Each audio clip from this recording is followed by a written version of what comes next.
Hi, I'm Carol Tuttle, the best-selling author of a very popular parenting book called The Child Whisperer. Welcome to this fabulous summit.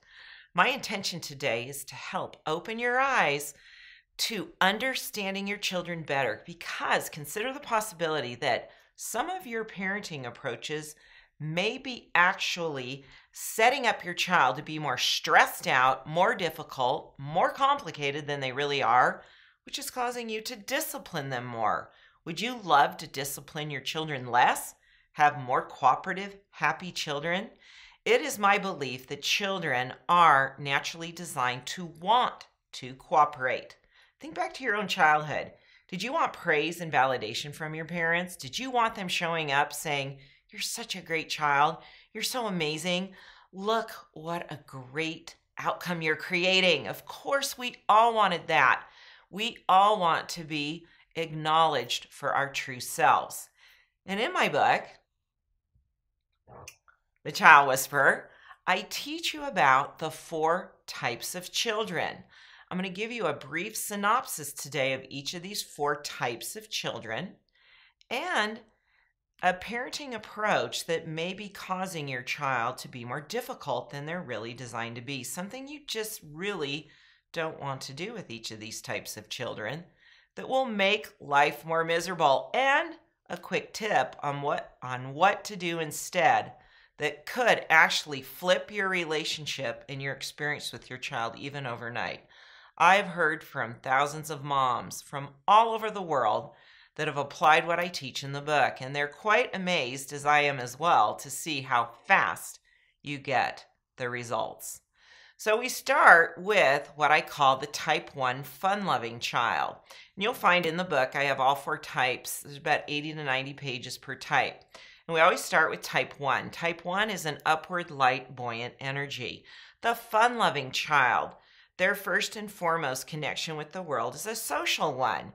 This is the child that just lights up to a lot of things in life. This is the child that's bright and naturally happy. In fact, I had a parent recently write me and say, I used to say to my child, everything can't be a game. And then I realized I had a type 1 child. And yes, in their world, everything can be game and fun and pleasure.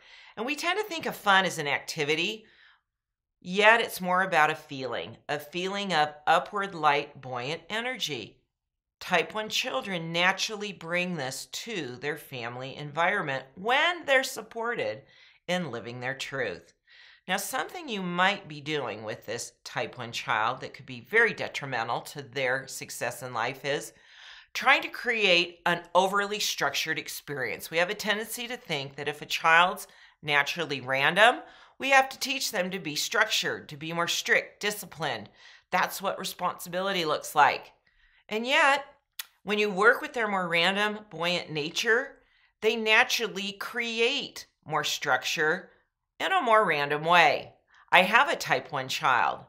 She knows her tendencies to be more random. She works with that to create enough structure on the things that matter. For example, homework matters with a type 1 child. They need to learn to follow through, get their assignments done. A genius mother of a type 1 child wrote to me with this idea.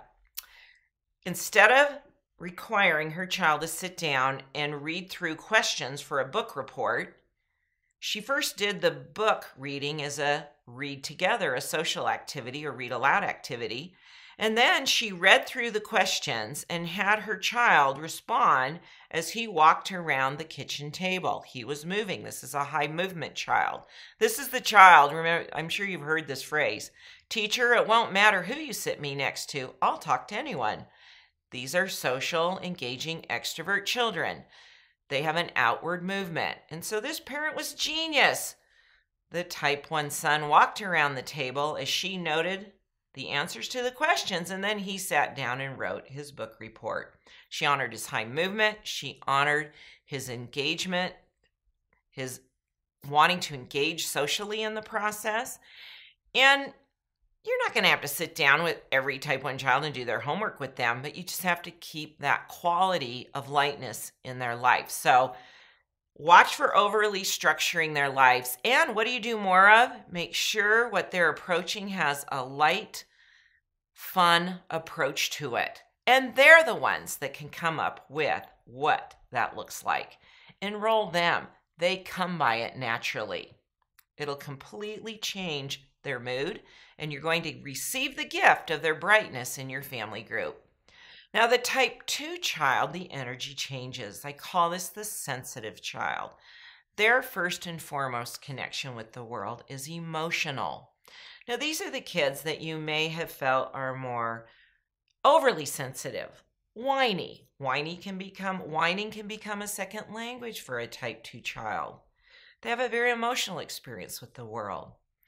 And so something you may be doing that could be stifling and actually putting pressure on this child is demanding too much of them, feeling like they're being pushed. Think of a turtle. A turtle will retreat when it's being dealt with aggressively. They'll go in their shell. This is very similar to a type 2 child. They'll actually shut down more if they're being pushed, overly encouraged, demanded of. And you may be doing that because you feel like they're too slow, they're too emotional, they need to toughen up. And they actually get more emotional, and their sensitivity is even heightened. And so what do you do instead? Because you don't want to demand, you work with them. These children operate very well with plans, with knowing what the next step is. My daughter-in-law, who's the mother of twin toddlers, is now in the phase of potty training them. And this is a great example. Her one daughter is a type 4, and she was very black and white and was able to understand what was going on. Her type 2 daughter was needing more time, needing more sensitivity in the potty training experience. In fact, Sarah put them on a schedule where which is a very common practice when it comes to potty training, have them use the bathroom on a set schedule. She noticed with her type 2 toddler, little Addie, that it put a lot of pressure on her. It's like, you've got to go to the bathroom now. And she was having more accidents because she knew she was now feeling pressured and stressed and overwhelmed. She took them off the schedule and worked more intuitively with teaching them to listen to their bodies. And Addie started to thrive as she began to now know this is the plan and I get to work with this plan. So watch for overstressing these kids with demanding too much. You might be saying to your type 2 child, hurry up, get it done now. You've got to dial back your timeline. If these are the kids you're trying to rush out the door because they take too long, you feel like they're plotting, you need to set a plan in place they can operate by so that they're ready in time and they're working their plan. And that will bring them forward and they'll move actually in a very healthy timeline.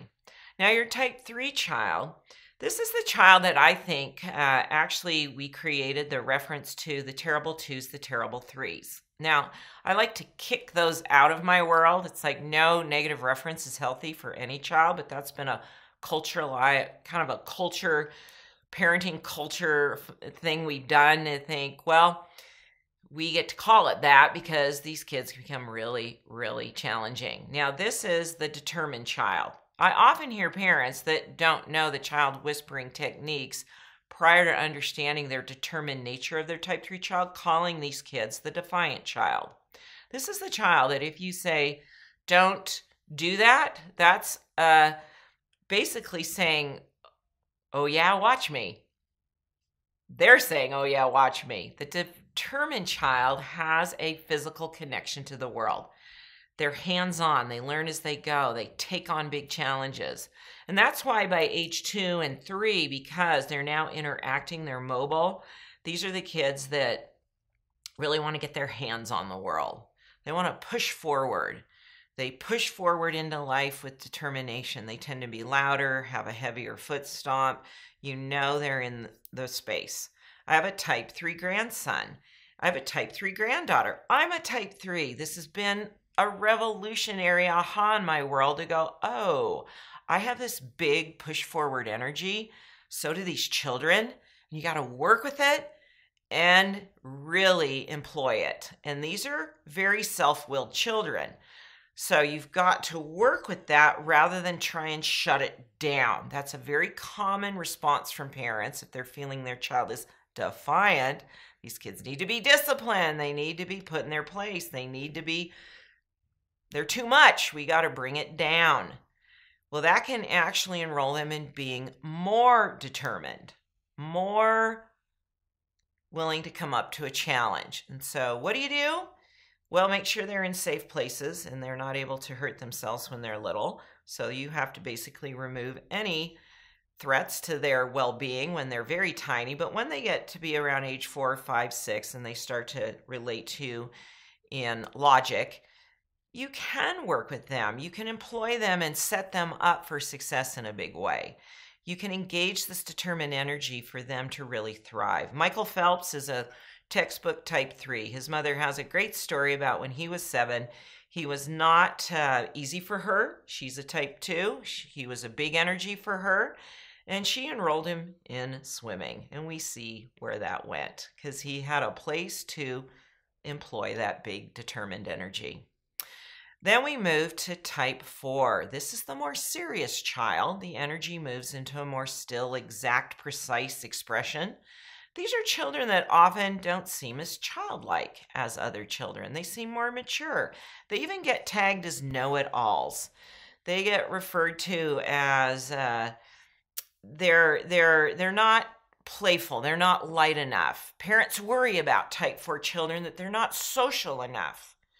And there's a reason for all of that. You could be trying to set your child up to be someone else that's a type 4 child by thinking they need to be well-rounded. And that looks like having a certain amount of friends and being outgoing to a certain degree. These are the children that, when put on the spot, think of this scenario. It's very, very common for parents to do this.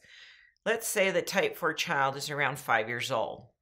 You have a interaction, let's just say in a grocery store, and you see a friend you haven't seen in a while, and they maybe have never met your child, and you bump into them and you're chatting, and then you say to your type 4 child, say hi to so-and-so, and you're basically trying to force them to have a social interaction with somebody they've never met or don't know. And quite often these kids will look down and not want to make eye contact because they're feeling like they're being put on the spot. It's not a natural ability for them to engage socially quickly for most of these type 4 kids. And that could be a very awkward moment for them. And so parents have learned with type 4 children by reading The Child Whisperer, I'm dealing with a more mature child that's first intellectually connected to the world. And they'll have friends, they'll have social skills, they'll grow into them. I'll try and force them to be someone they're not. And that's really the overall principle for all types of children. Don't force them to try and be someone they're not naturally designed to be.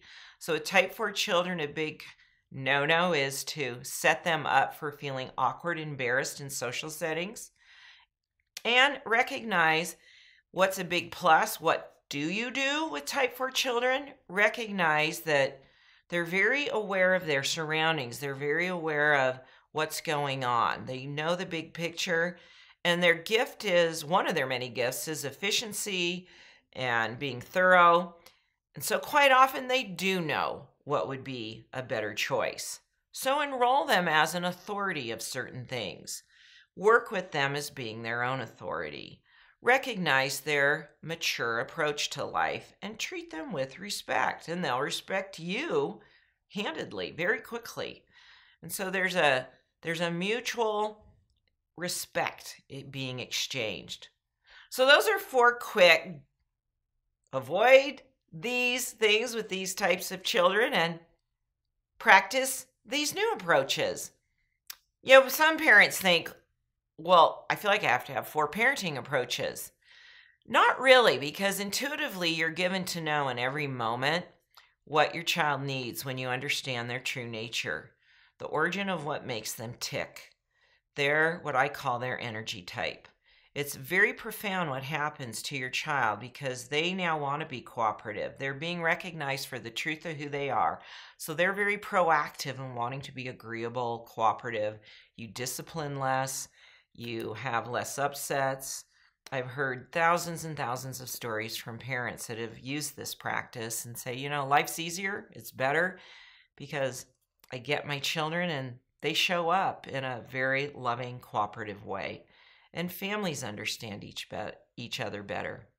Thanks for letting me share one of my passions with you to help make the world a better place. When we can raise a child true to their nature to become a healthy, successful, civilly minded, heart-centered adult, we've changed the world for the better. And I know as a parent, as a mother, that's what you want.